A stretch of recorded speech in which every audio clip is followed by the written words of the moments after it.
आज हमने Dehradun ward number 8 के प्रत्याशियों से खास बातचीत की, जिसमें उन्होंने अपनी योजनाओं और विजन के बारे में बताया। देहरादून वार्ड नंबर 8 के सभी प्रत्याशियों से बातचीत करना एक अनोखा अनुभव था, जिसमें हमने उनकी तैयारी और योजनाओं को जाना। इस रिपोर्ट में आपको देहरादून वार्ड नंबर 8 के सभी प्रत्याशियों की बातचीत के माध्यम से उनकी योजनाओं और विजन के बारे में जानकारी मिलेगी। तो पेश है ये खास रिपोर्ट। नमस्कार, आप देख रहे हैं दून प्राइम न्यूज और मैं हूं आपके साथ गरिमा मेहता। तो निकाय चुनाव होने वाले हैं, तो आज हमारे साथ है वार्ड नंबर 8 के प्रत्याशी संजीव त्रिपाठी जी। तो चलिए उनसे बात करते हैं और जानते हैं उनकी क्या क्या रणनीति है। जी नमस्कार, मैं संजीव त्रिपाठी वार्ड नंबर 8 से सालावाला से। और रणनीति तो यह है, देखिए अभी जब मैं पार्षद के रूप में आऊँगा तो मैं एक समाज सेवी के रूप में आऊँगा। क्षेत्र के जो लंबित कार्य हैं, जो रुके हुए कार्य हैं, सड़कें और बिजली से संबंधित हमारी नालियाँ, जो सीवर लाइन जो काफ़ी समय से चौक हो रखी हैं, और कभी कभी बुजुर्ग हमारे वहाँ पे गिर जाते हैं कि रात के समय काफ़ी नालियाँ खुली हुई हैं जिनको ढका हुआ नहीं है। और बहुत सारे हमने कार्य करने हैं जो हमारे पूर्व पार्षद द्वारा नहीं हुए हैं। कई लोग त्रस्त हैं इन कार्यों को लेकर। तो क्षेत्र की जनता की वजह से मैं निर्दलीय के रूप में आप लोगों के सामने खड़ा हुआ हूं, और सालावाला क्षेत्र से मुझे निर्दलीय के रूप में गैस सिलेंडर मेरा चुनाव चिन्ह मिला हुआ है। तो मैं लोगों की अपेक्षा में खरा उतरूंगा। मैं यह विश्वास दिलाता हूं कि लोग मुझ पे विश्वास करें। मैं उनकी जो पिछले 15 वर्ष या जो भी कार्य पिछले छूटे हुए हैं, मैं उनको करने में आगे उनकी पूरी चेष्टा करूंगा। संघर्ष करो, संघर्ष करो। पहले तो समझ क्षेत्र से नए साल की हार्दिक शुभकामनाएं और बधाई।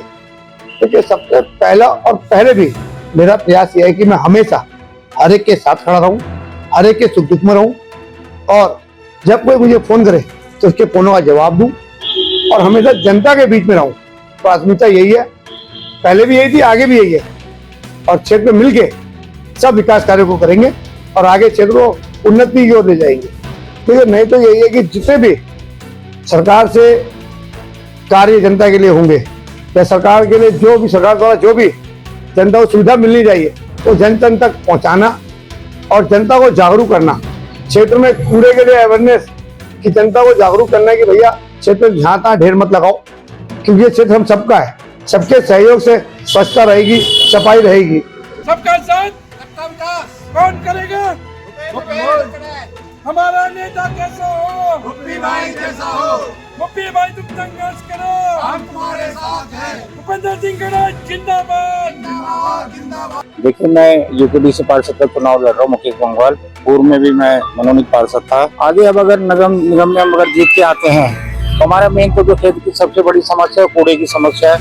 आप रोड पे देखिए चारों तरफ कूड़ा ही कूड़ा दिखेगा, ठीक है। दूसरा ये जैसे नालियां है इन्हें प्रॉपर तरीके से बनाना, और जो हमारी ब्रिज रोड कॉलोनी हो गई या और भी क्षेत्र है वहाँ बरसात में पानी घुस जाता है, उसको पानी की निकासी के लिए भी हमें प्रयास करना है। उसके लिए जो भी है, और वृद्धा पेंशन, विकलांग पेंशन, ये भी है। ये सारे काम जो भी होंगे प्रयास करेंगे, जनता के जो भी कार्य होंगे उसको पूरा करेंगे। तो इसलिए फिलहाल यही संदेश है कि इस बार बदलाव जरूरी है, और समझ क्षेत्र की जनता बदलाव चाहती भी है।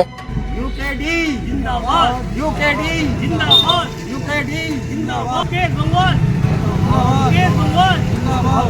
हमारा नेता कैसा हो? कहूँगा कि मैं वार्ड नंबर 8 सालावाला से एक निर्दलीय प्रत्याशी के रूप में इस बार जनता के बीच हूँ। सबसे बड़ी समस्या जो हमारे क्षेत्र की पूरे संपूर्ण वार्ड की है, वो एक सालावाला और हाथीबड़कला को एक भारत पाकिस्तान की तरह लिया गया है। क्योंकि सालावाला क्षेत्र के जितने लोग हैं आज तक उनका मानना यही है कि हाथीबड़कला एक दूसरा क्षेत्र है, और हाथीबड़कला वालों का मानना है कि सालावाला दूसरा क्षेत्र है। सबसे पहले ये दीवार गिरानी है। आपस में जो भाईचारा है वो सौहार्द बना रहना चाहिए। और दूसरी समस्याएं जो जन समस्या हैं वो एज इट इज़ हमेशा लोगों के बीच जो हैं उनको हमने दूर करना है, चाहे वो पानी की समस्या हो, चाहे नाली की हो। लेकिन मैं फिर दोबारा दोहराना चाहूँगा कि जो भी काम हो, सरकारी काम जो भी हो, वो सिर्फ एक खाना पूर्ति के लिए ना हो। उसके लिए एक प्लानिंग होनी चाहिए और सबसे बड़ी बात, एक घर वालों के उसमें सहमति होनी चाहिए। जिस भी व्यक्ति के घर के आगे कोई काम हो रहा है सरकारी काम, वो उससे संतुष्ट होना चाहिए। ये नहीं कि सिर्फ अफसर आए और काम करके चले गए ठेकेदार। अब कैसे करा, क्या करा, भाई रोड बननी थी, बन गई, लेकिन कैसे बनी, उसकी ढाल किधर है, लोगों के यहाँ वो पानी का निकासी है नहीं है, मतलब जिसके घर भी आगे कोई सरकारी काम हो रहा है वो उससे संतुष्ट होना चाहिए घर वाला। और बाकी जो छोटी छोटी समस्याएं हैं वो तो सब एक कमेटी बनाने का मेरा विचार है कि उसमें युवा वर्ग भी हो, उसमें बुजुर्ग भी हों, तो वो सब हर क्षेत्र से एक छोटी छोटी इकाइयाँ हम बनाने की देखेंगे, ताकि वो जन समस्याएं वो एक साथ बैठ के हमें बतलाएंगे। जीतेगा भाई, जीतेगा आगे बल्ला, हमारा पार्षद कैसा हो, हमारा पार्षद कैसा हो, हमारा पार्षद कैसा हो। देखिए, मैं पिछले 25 वर्षों से समाज सेवा से जुड़ा हूँ।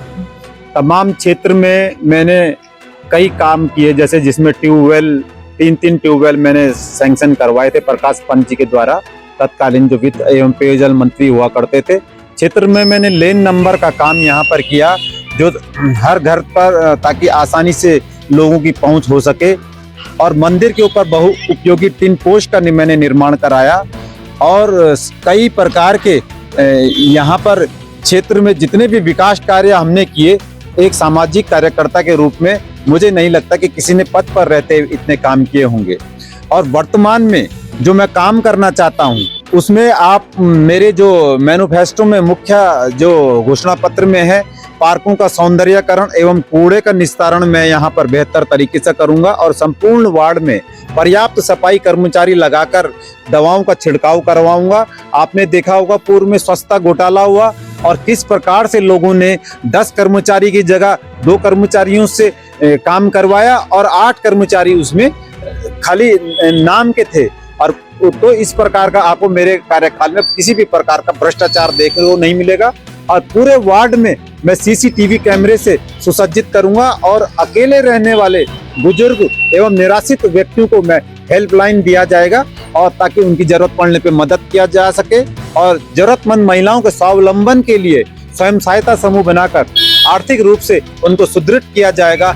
एवं बेरोजगार युवकों को एग्रोबेस इंडस्ट्री जैसे पोल्ट्री फार्म, मधुमक्खी पालन, मशरूम उत्पादन आदि में प्रशिक्षण देकर स्वरोजगार के लिए प्रेरित किया जाएगा, जिससे कि सरकार के ऊपर भी किसी प्रकार का दबाव ना हो और इतने जॉब भी नहीं है हमारे पास में कि क्रिएट हो सके। नंबर 8 जो महत्वपूर्ण है, बस्तियों के लोग अक्सर परेशान रहते हैं, तो उनके बस्तियों के नियमितीकरण के लिए मैं दृढ़ता से प्रयास करूंगा और उनको पूरी कानूनी सहायता प्रदान की जाएगी। पंका चुनाव चिन्ह होगा, पंका चुनाव चिन्ह होगा। हमारा नेता कैसा मनोज तिवारी जैसा हो, हमारा पार्षद कैसा मनोज तिवारी जैसा हो, हमारा नेता कैसा मनोज तिवारी जैसा हो। तो आज हमने वार्ड नंबर 8 के सभी प्रत्याशियों से बात की और जाना कि उनकी क्या तैयारियां हैं निकाय चुनाव को लेकर। उम्मीद है कि आप भी अपना बहुमूल्य वोट देकर भविष्य को एक नया आकार देंगे। ऐसे ही वीडियोस के लिए हमारे चैनल को कीजिए लाइक, शेयर और सब्सक्राइब। धन्यवाद।